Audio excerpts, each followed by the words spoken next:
From the court to the classroom, from the block to the boardroom, this is the Michael Graham Show, where real talk meets real life.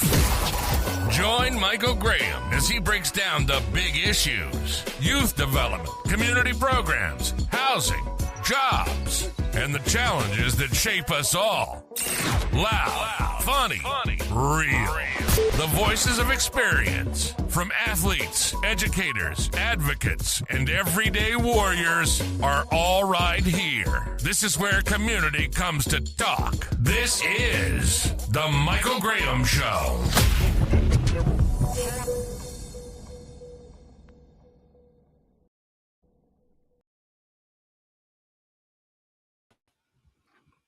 Hello, folks. Welcome to another episode of the Michael Graham Show. My name is Michael Graham. I'll be your host tonight, along with my other host, my co-host. He is the author and former European basketball star. Please pick up the book, The Other Side of the Hoop, The European Basketball Experience, Mr. Bobby Kisner. Hey, Bob. What's up, Mike? Yes. How you doing, my friend? Shameful plug.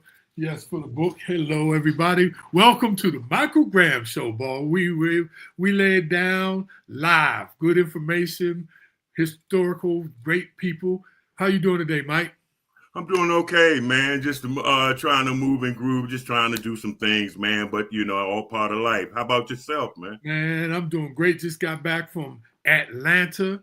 All man, right. I've never seen that many black folks, man. That's right. More black folks than in a Tarzan movie. It was great. DC used to be like that, but we done turned to the Mocha city instead of the Chocolate City. Right. Yeah. Hey, man, we got a guest tonight, man. Good friend of mine. I've knew this guy for years. He's worked for Nike. You know, he's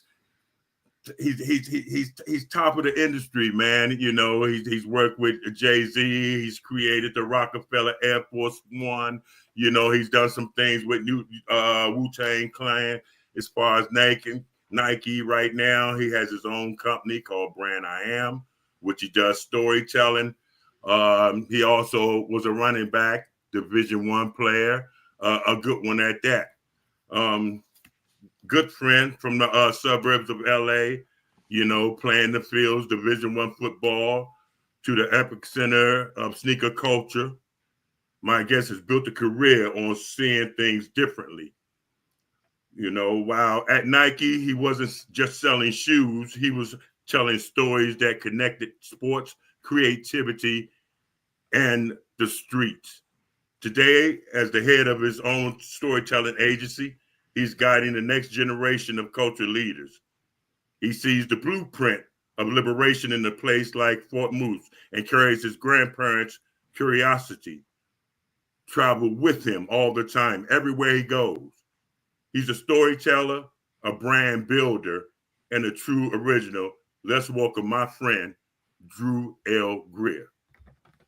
Right, all right. Thanks for having me. This is an epic moment. This is an epic moment for me, and before we get into the details, but 1984 was an incredible year. The Lakers went to the finals but lost to Boston. The Olympics were there. My homie played for BYU and won a national championship in Rodney Thomas. But from a Georgetown basketball standpoint, was everything. We had two teams, maybe, you know, our local team, talking about within the black community, and Georgetown was the team, and we respected the way you played. And to now have Gene Smith as my best friend and to be able to call you a homie, it's such a privilege, and just, you know, life is a blessing. Hey, man, thank you, man. I'm glad to be a part of your life and glad you're a part of mine, man. You know, I mean, that really means a lot, man. It means a lot to me today, man. So, I mean, tell me. Man, you gotta recognize, Michael, you were Mike Tyson before Mike Tyson. You were the Tatum of basketball. You know what I mean? Like you brought that heat. And me as an athlete, as a 5'9", 180-pound running back, I like passion. Okay. I don't care about metrics of you, what size you have or your Right. abilities. I like That's people it. to play with. I just like passion. Me Even too. if I don't like the way I talk about it, it's like I may not like a song, but then you go to a club and see how it rocks the club, and then I Mhm. like that song. That's the same thing with passion. It could be my son's a chef. Okay. It could be any. I just like seeing people passionate about something, and the way you play, even though Uh-huh. I'm a stripped version of you, that's how I wanted to play. Come to show up. You know what I mean? Bring it. Play Yeah, that's above. yes, that's a lot of old school players used to have that. A lot of young people are starting to have. A lot of guys have fire. But Drew, let me ask you a little bit something, man. Let's tell us a little bit about yourself, man. You come out of tell us a little bit how you start out of West Side in L.A. Okay, my mother's from Watts, my dad's from Compton. They both went to Centennial, which is pretty renowned. That's where Dr. Dre and the rest of those guys. But I was an East Side kid. Mhm. Parents split when I was 5. Mother signed me up as a mascot to work with the Greater Compton Pop Warner organization as a mascot. I was pissed because I Mhm. couldn't play.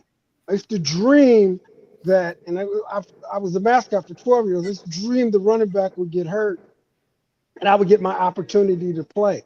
My mother instilled me in there because she wanted me to be around male figures because after the divorce, me and my dad didn't have that sort of connection today. So when I was 8 years old, we were walking through the park. She's like, you know where I'm going, where I'm taking you? I'm signing you up for football. I lost my mind, and that changed my life.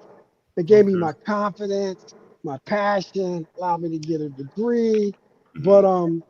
as I was speaking in '84, that was my senior year of uh, of high school, and I didn't end up getting a scholarship, so I had to go to JUCO. Okay. And I'm just give you the mentality I had when I pulled up to Fullerton where I went. I was a 5th string running back. Mhm. I showed up late for summer. It went into doubles. By the time the first scrimmage hurt, every running back was hurt. And once I got the spot, I didn't let it go and ended up becoming an All-American and set all of the school records.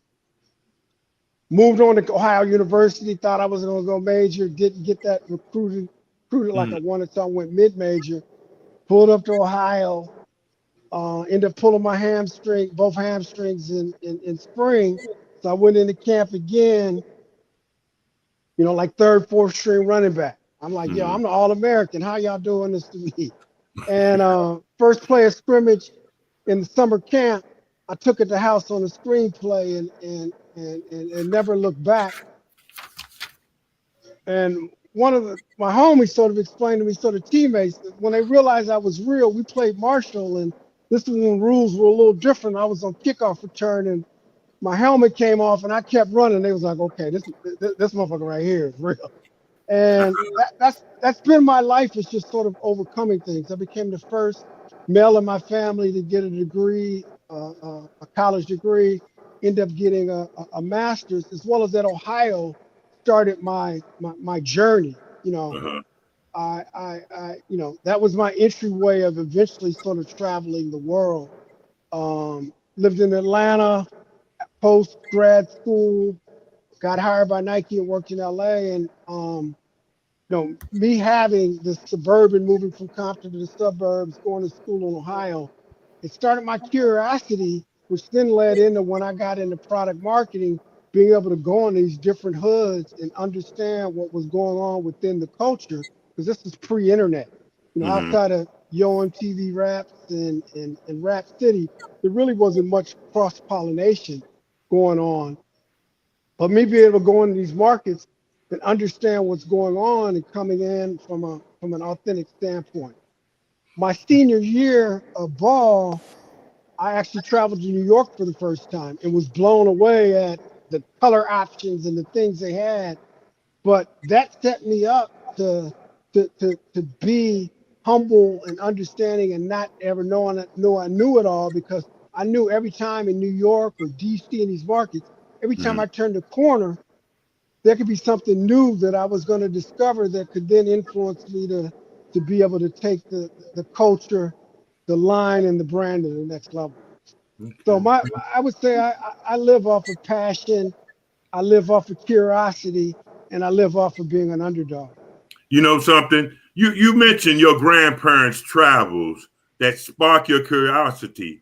Can you share a specific story about how curiosity led you to breakthrough moment in your career? Yes, from a curiosity standpoint, I mean, I guess the best way is, it was weird because I've lived in Amsterdam, is that as I started traveling the world, it wasn't so unfamiliar because my grandparents used to bring these trinkets and these pictures of what was going on, but I didn't get it. My appreciation came once I started to travel and I got it and I wanted to dig in. I wanted to go home when I was in school with the cat from Cleveland.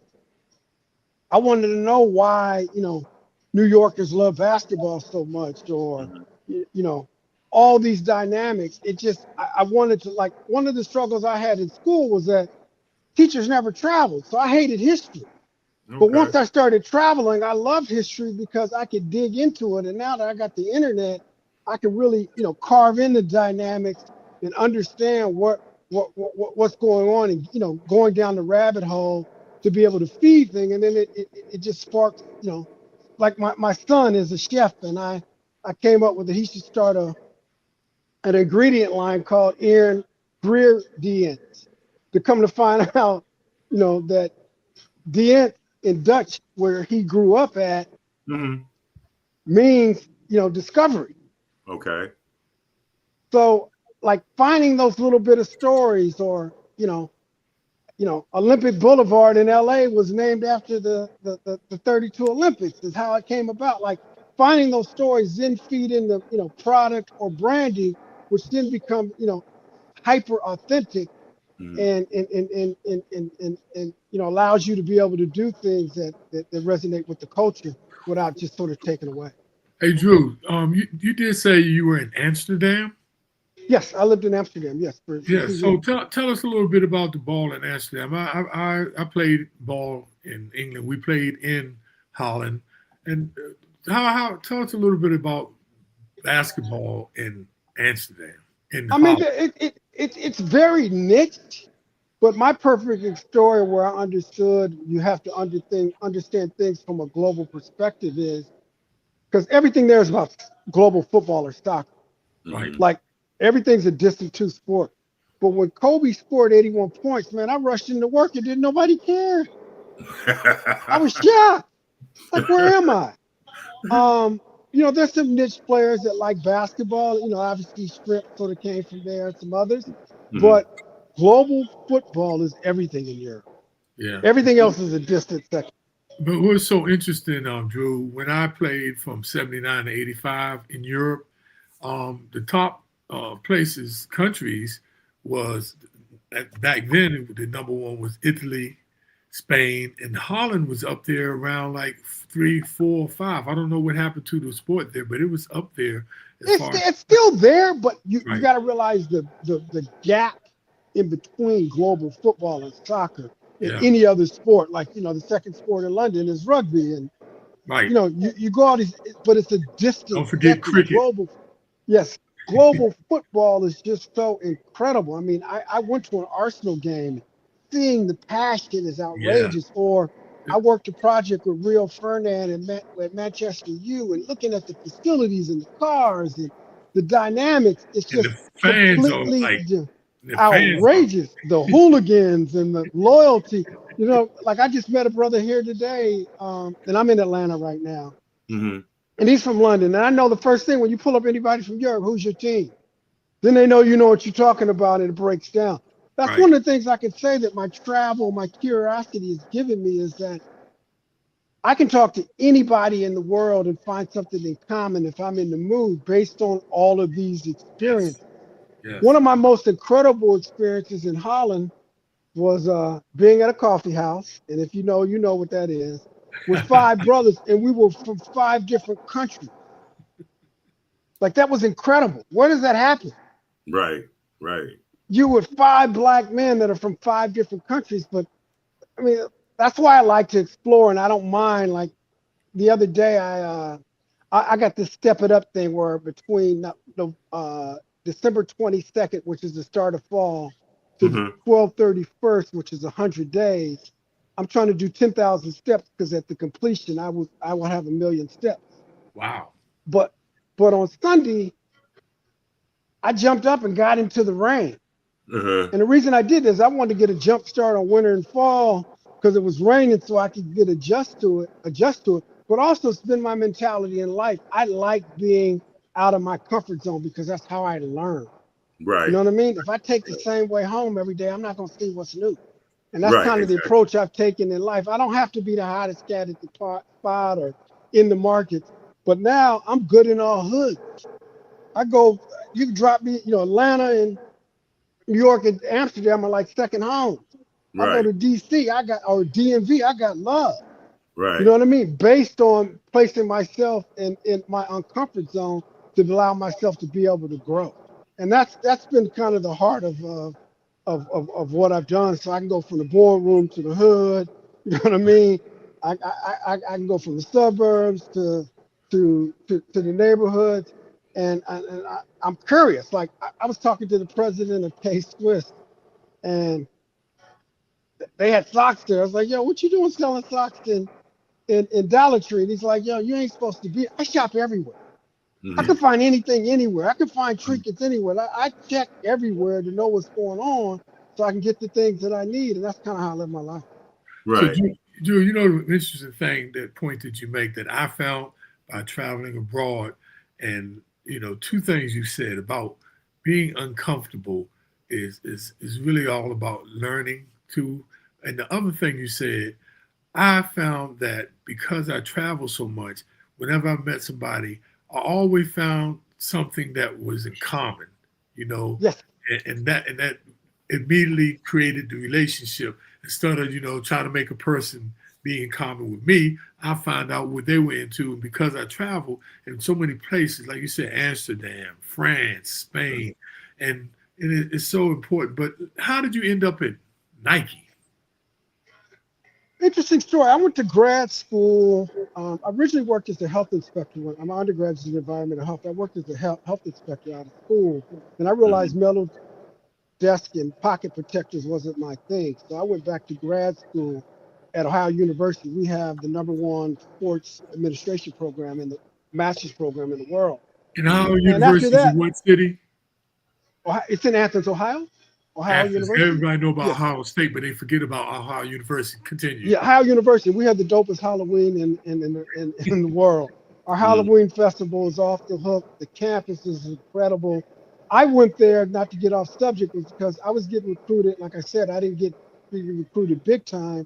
And most of the West Coast mid-majors don't have really nice campuses. They're commuter schools. So when I got to Ohio and they had dorms, a campus on a stadium on campus, and then the black sororities and fraternities and all, I was like, I'm up in here. And then I ended up going there blind to find out I had family, the Andersons, in Columbus, Ohio, and we built a relationship, and that ended up being my go-to when I wanted to get off the yard. But if I tried to stay at home, I wouldn't have had that experience. Okay. Well, look here. You describe yourself as having an underdog mentality stemming from your days as a Division I running back. So how did your mindset influence your work at Nike, especially when you were trying to push ideas that went against the corporate grain? I found myself when I took over a limited edition, which is Nike Sportswear, which is in the billions of dollars. When I had it was 30 million.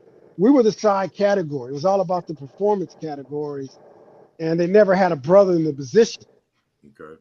So when I took over it, I could get into the belly of the cities and get after it, but I had limited resources, but I didn't have any problems with it. That's kind of how I grew. I was a 5'9", 180-pound running back, so I like to do the unexpected, or to take what I have and optimize the situation. That's kind of how I've been as an athlete. That's how I've been within the work setting. I mean, I struggle going into work. Like I first worked at Nike, then I went to the corporate piece. I was concerned because they spoke Queen's English. I spoke Queen's English with a little jargon, but timing was itself. Stuart Scott was rocking ESPN, so things were starting to adjust. So it's blind faith. It's like hitting the hole. You don't know if the hole is going to be there, but you got to run at it like it is, and that's kind of how I get after life. Maximize what you have. The scoreboard isn't concerned about any whining and making excuses. I'm about maximizing what I have. And the scoreboard also doesn't always tell the score because you can win the game and still lose. Right. But you can lose the game and still win. I had 100 yards against LSU, and although we lost, and I was disappointed then as I reflected in life, I was in the SEC balling at 5'9", 180. Right. To me, so you have to look at things from that sort of mentality and hit the hole like it's going to be there. Live life, with faith. I just recently got baptized, and I feel free because I'm finally not thinking it's all, I need to do everything. I got a higher power that's handling, and I got to live every day like I'm going to hit the lottery like Mr. Graham did tomorrow. You know what I mean? No, you don't want to do that. So y'all know Michael Graham is special. He not only did he win a national championship, but he also hit the lottery. So, but that's how you got to live life. Is that great things are going to happen, and if they don't, there's lessons. Kind of what I live by. You got to have bad days and have good days, and every day would be an average. Right. Well, there's a saying. There's a saying that goes, "All sunshine and no rain makes a desert." So, to your point. So Drew, tell me something, man. Why was Nike as opposed to Reebok, Adidas, Swiss, what's that? K-Swiss? K-Swiss, and no, I'm trying to think of the other one that Knights that don't exist anymore. You remember the British Knights? British Knights. What made them sustain? What happened to them? What happened to them? Right. Man, come on, you know what happened to them. It wasn't authentic, man. It was hype. Okay. Hype expires. So the good thing about Nike is Nike, first of all, they're authentic to sport. Even though they play the commercial game as it relates to that, but they're committed to the athlete. They're authentic, but ultimately they're great storytellers. Right. And that's what engages people.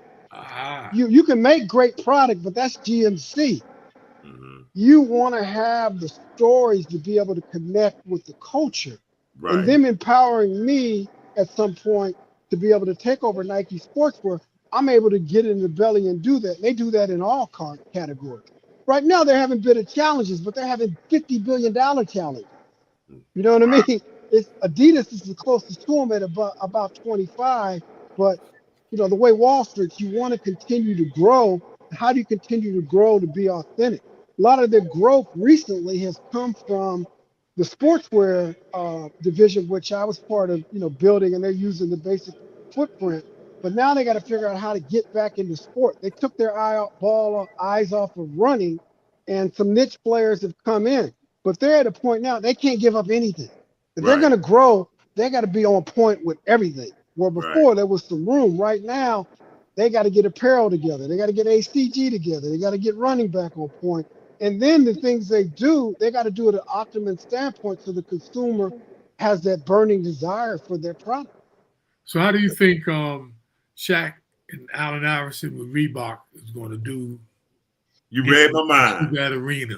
You read my mind. I think, first of all, big men don't sell shoes. So unless Victor's going to be the first. So I think Shaq was going to struggle already. There's not a relationship. I think the biggest loss in the industry, I think Iverson at Nike would have been bigger than Jordan. Flat out. Because he had it culturally. Why? He had it culturally as well as he had it on the court. But the other piece is, typically, the Chinese consumer does not relate to the bigger player. Iverson is completely relatable, but Reebok was a women's brand that got into basketball. They weren't great storytellers. And Iverson could have been a little bit committed as well. Like, one of the dopest things right now is your boy, I'm blanking out, for Denver, point guard, Shea. Shea. Shea Alexander. Yes. He is an artist. He designed his shoe. He typically has the first signature shoe. But a lot of people don't know is AI is artistically talented. He couldn't have designed his shoe. He should at least have been designing the patterns on the sleeve. There's just so much that could have been explored with him. And what's funny is, and I'll leave this here, Big John encouraged him to go to Reebok and not Nike. I don't know why. But if he would have, yes. Because John was the Nike man. Exactly. John told him to take the bag with Reebok, and I think that's the biggest miss. I think his brand, the balance on and off the court, and what he represented, and him being that underdog just in size, and his, the challenges he came, I think he would have, that was the biggest miss in the industry. Now they hurt Nike and What happened with Stephon Marbury's shoe? Come on, man. That? You advertising shoes cost $20. Ain't nobody in the hood gonna rock that, dude. I'm cheap. Was it a good shoe? Or was the shoe any good? No, it was try. Look, come on, man. Cut it out. I'm $19. Rock me, man. That looked good from a PR standpoint, but from a consumer kid standpoint, they ain't trying to rock no $20 shoes. Cut it out. Jack did the same thing. That sounds good on paper, but within the culture, that ain't happening. That ain't clout. Right. So cut it out. Cut it out. So Jude, with that, now I want to get to your sweet spot, right? So with that, what is the key to branding, man? I mean, it's like social media, right? No one really knows the formula. They try to sell, people try to sell that they can teach you, but there's no, it's so organic, social media. You can't tell a person, go and get on Facebook and you're going to blow up. It's no set pattern on how you are successful. What's the key to branding? So the only successful signature shoe you can say for the most part, because he's had some duds as well, is Jordan. Uh-huh. And it's just a combination of things. It's storytelling, Spike Lee. It's product, from Tinker Hatfield and architecture coming in that never designed shoes to change the industry. Winning moment, what Mike did. People aren't wearing the sneaker or the design. They're wearing history. That's why when he retired, the shoes didn't do it. They're wearing history to get people sort of over the hump. It's putting the right product with the right stories in the right amount in the right accounts at the right. We were talking earlier today. They didn't get it right at the beginning. The Jordan 1s didn't sell. They oversold them. That's why skate community got into it, because they could get them for cheap. But then they continued to hone that in, and they built the story. Right now, there's just everybody's got a signature shoe. It means nothing. There's no storytelling of those dynamics. Mike is the only signature shoe, and you can't even say all his shoes sold well. You can say 1 through 12 from my perspective did it, and that was in the heat of his career. Is there going to be another Michael Jordan brand? Yeah, I just think it'll be done differently. You know what I mean? Like what you see in Ohtani do in baseball, that's what you're gonna need. Like you gotta advance history, and it's got to be something that's out of this world. I think Victor in San Antonio is interesting. Again, big guys don't sell shoes, but you gotta change the game. You can't just put a signature, like it doesn't work that way. Like, it's advancements. It was air. It was the commercials. It was Mike's moment, what he was doing in the air, defying thing. It was the success, winning championships. I mean, all these dynamics played into, it was the NBA changing. They marketed an athlete versus trying to do the league. All these things came together that it's going to need to be another magical moment. Like me, at one point, I was saying the next Bo Jackson's going to be somebody that games, that's a video gamer and plays sports. But it ended up being Ohtani. Ohtani's the next motherfucker that can pitch and hit home runs. Come on, he might as well pitch to himself. I would do an ad. Him pitching to himself. Yes. So how many young players are playing baseball? Yes, but I think he could change the game. You think about it, NBA wasn't doing well for a while when it was infested with drugs. Game changers can create that attention that it becomes more of a global sport, at least sort of elevated. But the deal is, it's like, the skate community took off because LA had a drought and people were using their pools to skate in them. And that's how the industry took off. That wasn't planned. The sneaker industry, you know how it really took off? Was when the New York subway system broke down and people had to walk to work and take. So all of a sudden you got regular commuters that are taking off their wingtips and they're wearing their sneakers to get to work and they're transitioning their shoes. And it's like, yo, this makes sense. Or it's like wheels on luggage. What took so long? Right. Why were we carrying suitcases? Makes no sense. So it's not only just the sport, it's these magical moments that change and everything times together. That's why you have to stay authentic to who you are. Okay, good. Okay, let me ask you this. You're credited with helping bridge Nike with hip hop culture through collaborations with the Roc-A-Fella Air Force One. How did you convince the brand that working with artists and street culture was a good idea? I didn't. I broke the rules. I got written up for that. Wow. Now it's a standard in the industry. They wrote me up for that. But I needed a way to be able to still tell stories. The real reason it happened is that I re-released the Dunk in Foot Locker over body, the better colors, and I knew I had an Iowa color coming. I was in my homeboy Combe Contrail French guy's office that was working at Loud Records, which is what Wu-Tang was on. Mm-hmm. He's like, yo, we should do a Wu-Tang Dunk. And I was like, they're the Killer Bees. I was like, yo, I got the blue and, black and yellow, the Iowa color, that sort of makes sense. And it came about, but that was the friends and family. That didn't even come to retail. Right. They took that formula later on after writing me up and applied it to SB, which is their skateboard line. Now it's a standard practice. That's how Kanye sort of came on. But when I did it, I took the bullet to the arrow and I got written up because the entertainment department didn't want to do it. They thought if you do one person's shoe, you got to do a bunch of people's shoes. Where I looked at it sort of differently, and I took the risk, and I got written up. They didn't take away my bonus. I said in one interview I had, like, they need to at least give me some freaking flyer points, something for disrupting things a little bit. They just got to, like, there's a lot of stuff that I've done that I don't necessarily get credit for, but I didn't do it to get credit. But as I look at it now, it's a billion-dollar empire, and I was a part of pioneering that. But this is a moment that I'm going to do is I want to thank you guys, Graham, because Georgetown is why Nike is what it is right now. Yeah. You were the Raiders of basketball. Right. All brothers wearing your limited shoe. Like Fierce. they took them to the next level as it relates to that. You see all the stuff going on now. The only difference is that you guys is from the R&B era and y'all didn't really rock sneakers. Y'all wore sneakers as equipment or gym shoes, as you call them, and then put on your regular shoes. I was the first generation of hip hop where we didn't want to wear church shoes and we didn't want to dress up. We were gators and snakes. You guys was in that. I was GQ where we was the first generation sort of came in. So y'all set it off, but y'all necessarily weren't embedded in it. Okay. Well, let me ask you that. As well as Big John wasn't sharing the gold. Right. I put it out there. I didn't say that. You did.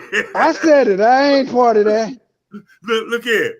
When you first started out, did you ever imagine you'd be one day inducted into the Sneaker Hall of Fame? Or what did that moment mean to you when you got inducted? My first interview with Nike, man, I was horrible. But luckily, one of my former teammates was part of it, and they saw the potential and believed in me. And when I got the second interview to go on, everything was on the line. It wasn't about me. I was worried about, I have 3 sisters that was living in LA. I wanted to be able to get products that I didn't have to have to rely on no dude or no dope dealer or any of that. It was my chance to get my major scholarship. I went mid-major. This is my chance to play Big 5 ball. You know what I mean? This is my sort of dynamics. And I went in there, scared, but ready to play like LSU. You know what I mean? So I got that second interview and I continue, I had challenges, but continue to fight down the dynamics. But it wasn't just about me. I look at it now and I look at all these cats. A lot of them don't even know, but I was the first Black footwear product director in the industry. Now there's several and there's VPs. So I look at it as, I set up the next generation to sort of go on. When I first heard about it, my boys was working like, I was like, you can work for a sneaker brand? That's real? I just thought you could wear them. Like, this is, because we were so outside of that. We weren't even on TV. Right. You know what I mean? Like, we didn't have those sort of dynamics sort of went on. You can be an athlete or an entertainer.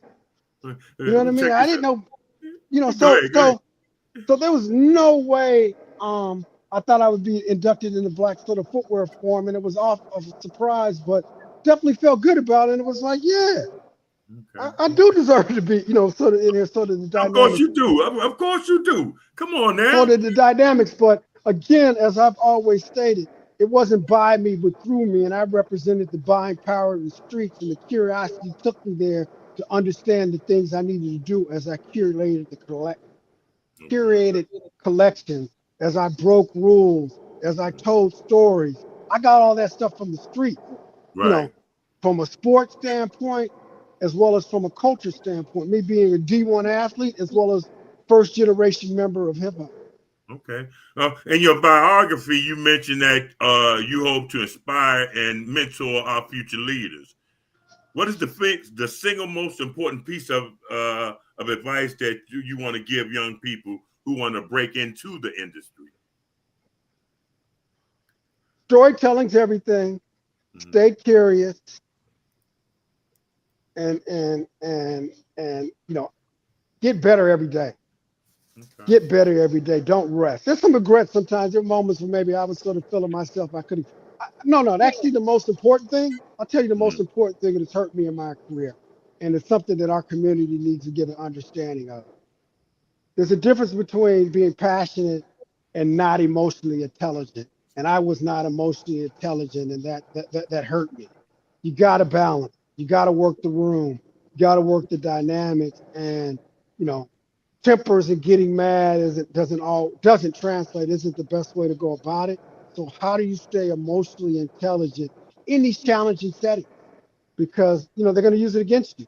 And it's the most powerful tool, but it's hurt me everywhere. It's hurt me within my family, with my son, with family, with friends, the dynamics, because the people that you're around the most have most opportunities to piss you off or do things. And if you just go on and blow up and do things versus thinking about the resume of reactions, as well as it's not a good way to influence, as well as it's not peace. Right. It's not peace. And I think we need to do a better way of living. And I would say that's vital. You've seen the sneaker industry transform from a sporting goods focus to a cultural empire. Okay. So what one major trend you will see happen now that most people are underestimating? I think the future is indigenous design that plays into native, digging into the deep culture of the Kenyan runners, or, basketball in New York, or Samoans, and I think, soccer players in Brazil.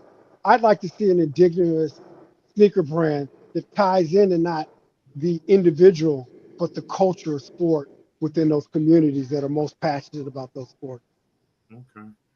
But you say that, but it's so interesting that most of the sneaker brands or athletic shoes were based on the individual player. Then I know they tried to go towards the team at one time, but it seemed like they were all built on players.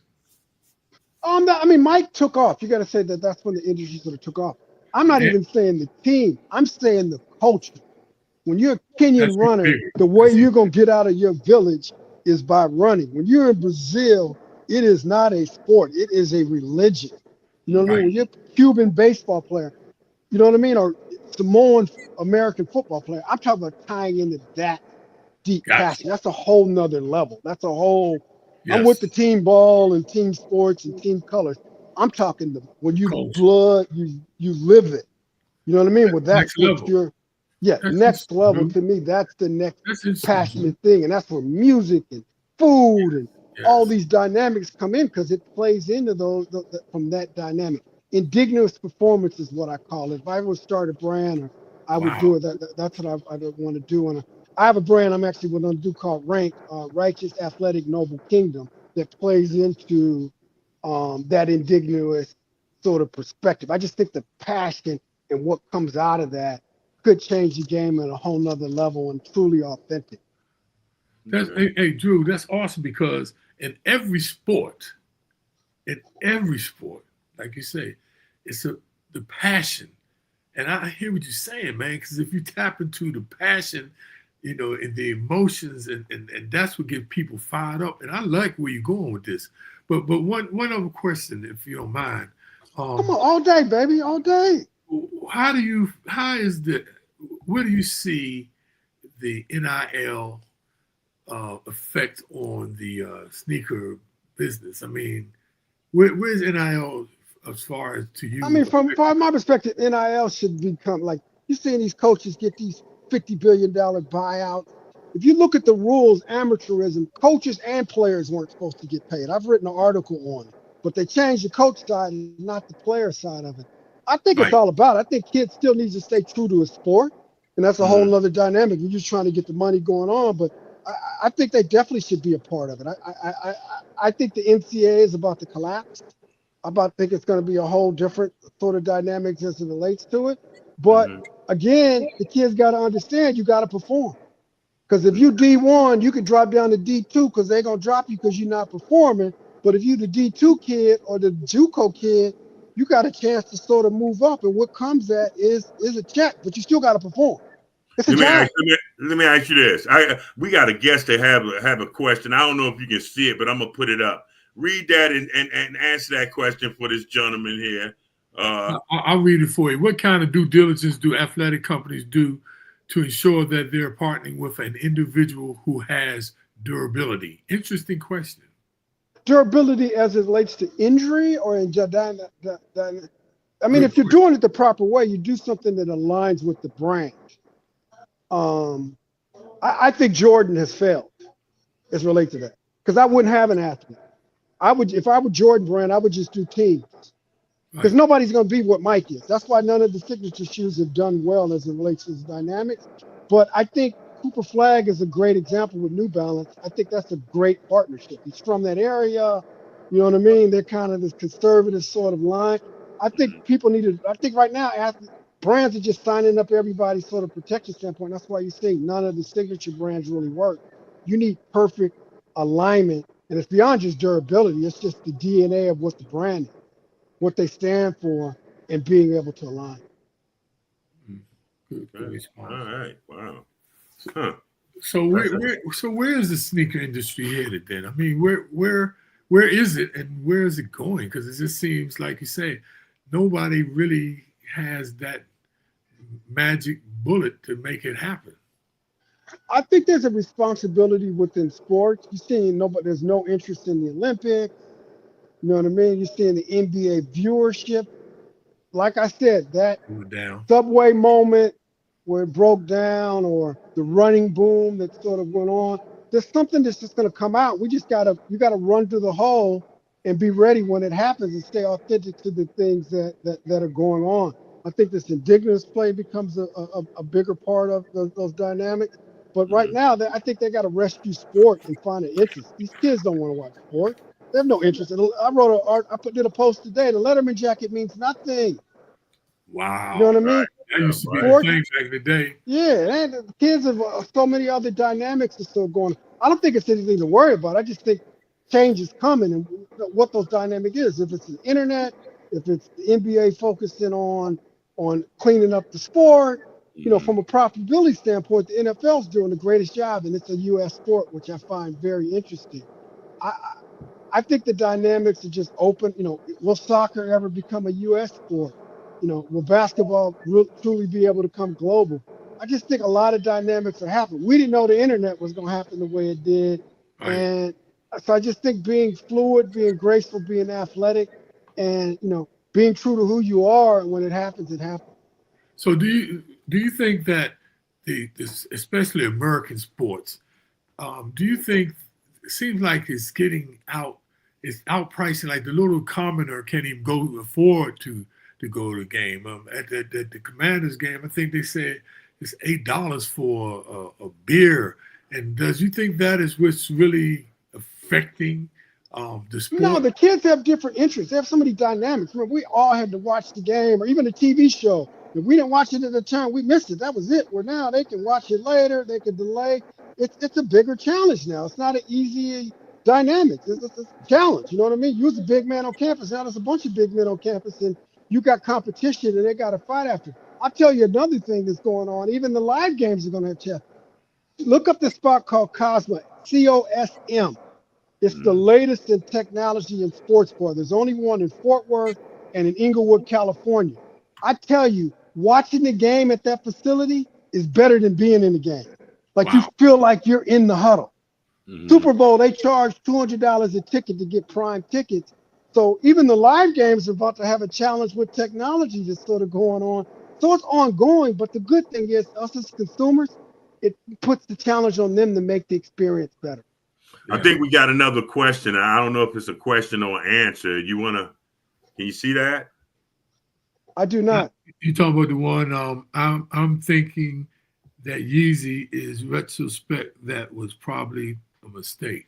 Yeah. Okay. Yeah, from my perspective, I never believed in it. I don't think people are going to be wearing retro Yeezy.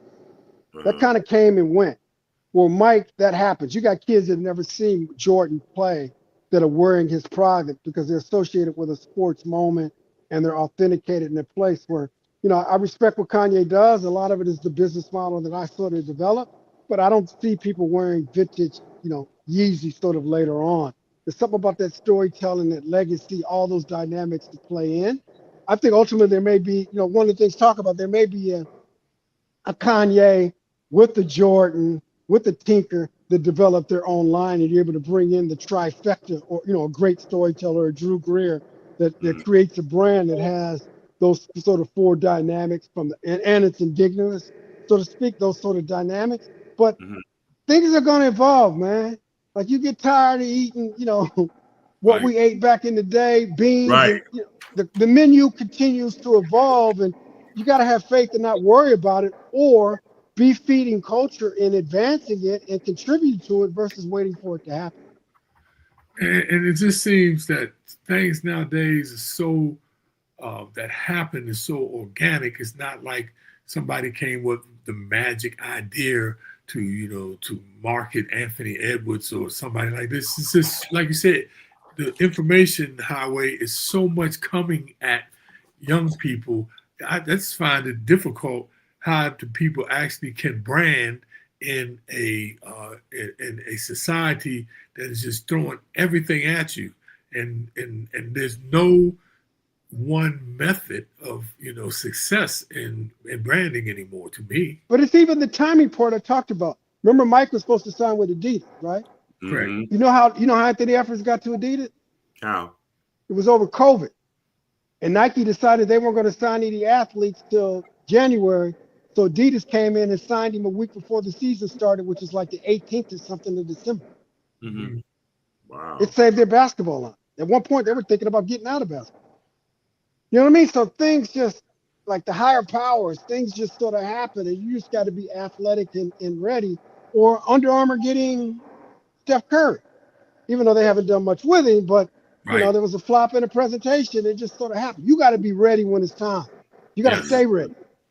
You know what I mean? You just got to stay ready for the market, for opportunities and those dynamics, and not whine about what everything is wrong. Be ready. So what does the future hold for Drew L. Greer?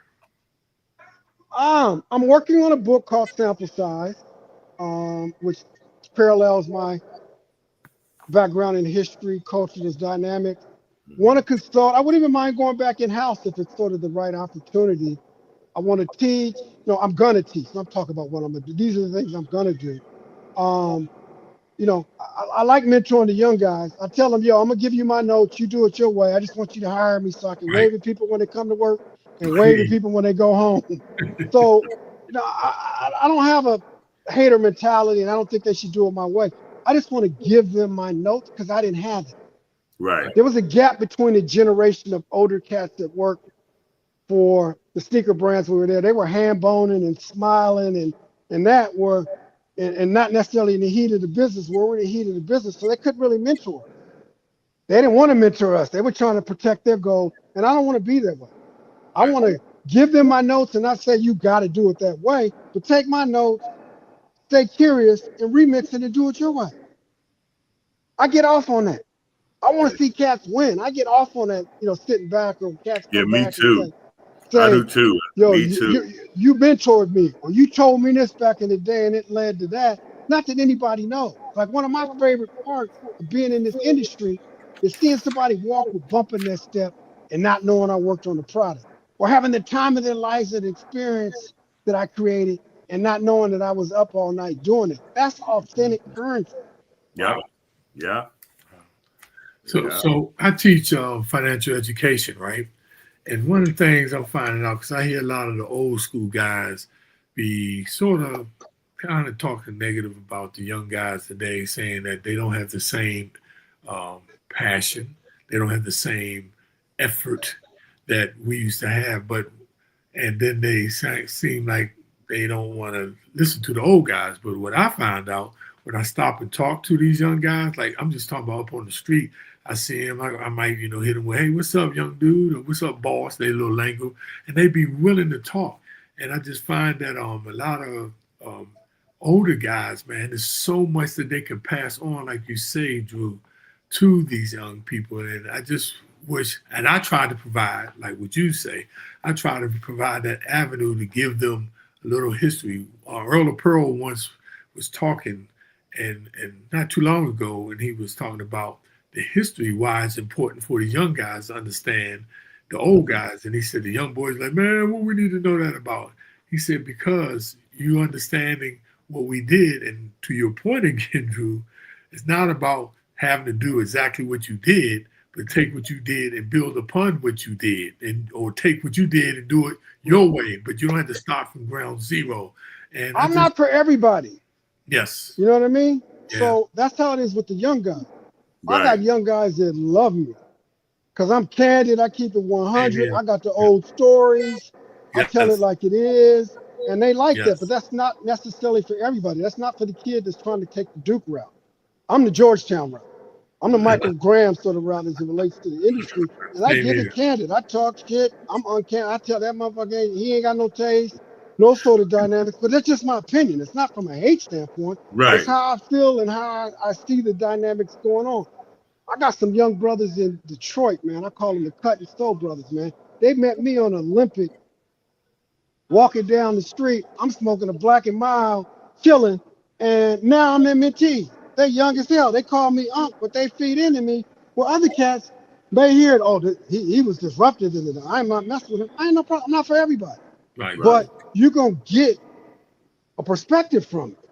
You don't necessarily have to use the same formula, but at least you have a perspective that you can balance off of and do it your way. But I'm here for them. You know what I mean? I take calls. You can text me in the middle of the night. If I'm asleep, I'm asleep. If not, I'll hit you in the morning. You can call me whenever, and I'm going to give you a point of view. Now, you have to take that and decide what you're going to do with it. But I love it, man. I was talking to one cat the other day that he used to work with Kobe, Andy Miguel.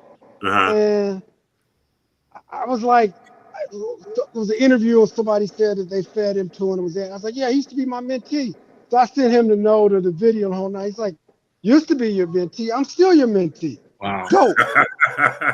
You know what I mean? He elevated. Right. He still sees it that way. And I look at that way. Well, I respect him. Like, I can still learn from those dynamics where I got trails. People could say I was disruptive inside, but I got trails of bodies of people in this industry that are doing things that let you know I put them on. I gave them notes. I let it. Not so I could say that. I forget half the time.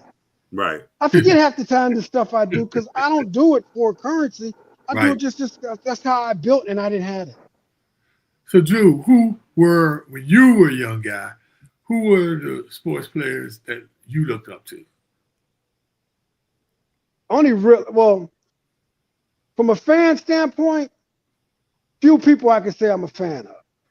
Like Michael Graham, I can say I'm a fan, and I don't do that. Like Gene and I didn't even fuck with Gene Smith and I didn't even fuck with each other at Nike at first because everybody was jockeying on him. I'm like, yo, I'm D1 too, dude. I ain't all up under him, so I'm not built like that. But really, the only athlete, pure and pure, that I respect, front and back, Ali. Wow, that's a good one. Yeah, that is the one. That is the one. Spiritually, had chicks. Talk shit, came to play. Yep, that's it. That's for me. Anybody else, they got cracks in their game where I can't completely give it them at all. I like the way he ran, or I like those sort of dynamics. But Ali is the only one from top down that I can say I'm a fan. Will always be a fan. And it sounded like you were a guy that got a lot of back. So Jim Brown wasn't before my time. Got you. And actually, he worked with I got a gangster, a former gangster, Rockhead Johnson in New York that was gang, and Jim was part of mentor him. Mad respect as it relates to dynamics. But Ali, the greatest, would be like that woke me up. Like that was it. The way he talked, I'd never seen anybody talk shit. Everybody was quiet. Like, you know what I mean? Like, oh, I'm gonna do it. This is what I'm gonna do. And then when I learned his spiritual sort of piece from it, like just all the way around. Like they liked him in the Olympics when he was shaking and all that. That's when he was compromised. I liked him when he was in his prime. Right. You know, I had sympathy for him then, but I didn't jump on board then. I liked him when he was in his prime because I didn't see cats act like that on TV, talk junk and do. Because even though I was 5'9", 180-pound running back, when I played, I talked shit. I let them know I'm your problem. You know what I mean? And that's what Ali did. That's why I got there. I love it. You know, that's what I liked about you, Graham. You let them know I'm gonna eat you. I'm gonna eat you. Alive. You got a whole game with me, and I ain't going nowhere, homie. Yeah. That's what I like. But as well as having the balance out, you know, outside of it.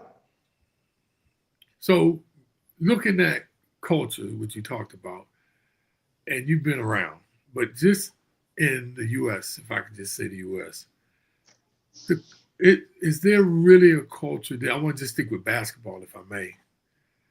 The cultural differences, can you identify them between like the major cities, or do you think they're almost all the same, like LA? Because of the internet, things are homogenous. Mm-hmm. You got dope kids coming out the suburbs no more because you're in the city. You know what I say now? Because of the internet, New York brothers is a little bit more quiet. Yeah. They ain't yelling Brooklyn in the house no more because they always had the internet. They could get anything they wanted in the city at any time, and we was at a disadvantage. Now it's even playing field. They're a little bit more quiet. Wow. Interesting. They're a little bit more quiet. They always could double click on the city where we didn't have that third color, or, you know, hip hop wasn't based there, all those dynamics. It's much more homogenous now, man. You got suburban kids that are doing it. Right. Yeah. But I do know that Chicago players, used to, were different than LA players, and New York players were different. Even Philly. So y'all gonna hate me for this. Okay. But it's more LA players in the NBA right now than anywhere. Paul. Well, it used to be more DC players, but you know. Yeah, it used to be more New York, but I'm saying it right now. And basketball is a hobby to us. It's a hobby to us. Wait a minute. How you gonna make that claim, Drew? You do the math. You do the math. Holla at me. You do the math. You go look it up and holler back. And it's a hobby to us. It's a hobby to us. All right, guys, look here. We're going to go ahead and wrap this up, man. I'm going to tell you, Drew, I really appreciate you coming on, man. Come on, man. It's family, man. Michael Graham, to be able to say that you're a homie, you know what I mean? Going from a fan to genuinely say you're a homie and not while I'm carrying your bags and all of that. Well, we trip. Because he didn't tell you this, but one of the first times me and Michael Graham kicked it was in 2010 when my school, Ohio University, beat Georgetown in the tournament. And he took it like a man. Howard? No, Ohio University. Ohio University. OU. Not O State. Ohio U. Ohio U. Athens. That's it, baby. Hey, man. But until next time, man. Hey, Drew, I'm going to give you a call tomorrow, man, because I want to ask you a couple of questions about something, man. I was going to get back to you when you call, but, you know, like I said, I was doing some things and, you know, trying to promote this and get this off the ground. That's what I was trying to do. I was trying to get the link so I could get it out. You know, I got people. I sent you the link out. When I send you, but you don't even tag me, man. I got links. That's what I do, man. I'm the brander, you. You're right. You the power personality. I'm the brand guy. You gotta tell him how to tag. That's the problem. He ain't tagged me. Like, come on, man. I'm trying to get to you. He talking about tag. I'm like, tag? What talking about tag? He talking about you it. He said you it. You it. Stop old school. Oh, yeah. Hey, you know we got jokes, Mike. You know we got jokes. You're 62, man. You get cut it out. Cut it out. Cut it out. All right, man. So I'm gonna say this to folks, man. Y'all good night, man. Y'all can say good night to the folks, man. So is this tape? Can I post it later? Like, what can I do, man? Oh yeah. You can be able to show it later. Yeah. Yeah. Are you sending it to me? I gotta find it because I know you ain't gonna tag me. look. Yes, I am. It's on YouTube. It's live. We live. But everybody on YouTube, I got to take it to the people, man. Okay, I got to package it up. I will send it to you. True brand. I promise. I package my shit up like Tiffany's. You know what I mean? Ah. Oh, you got the package. Yeah, I package it up. I put it in. You know, I wanted to prep it. I wanted to get the pregame. I wanted to get the foreplay earlier, but he didn't hit me back. So I was gonna put it Sports Illustrated with the link. You did on LinkedIn. You did because it went up. I'm like, dog. See, Michael don't even stretch. He just come out and play. Yeah, I stretch. Exactly. Yeah. Hey, don't tell. Hey, and you know what your slogan should be? I'm on the gram. I'm on the gram. I'm on the gram. I made it. I made it. I'm on the gram. That been something else back in the day. Yeah, we're gonna go ahead and go, man. I'm gonna go ahead and get up out of here, man. But I appreciate y'all. Man. Thanks for having me. Thank you, Drew. On point. Started on time, end on time. I love it.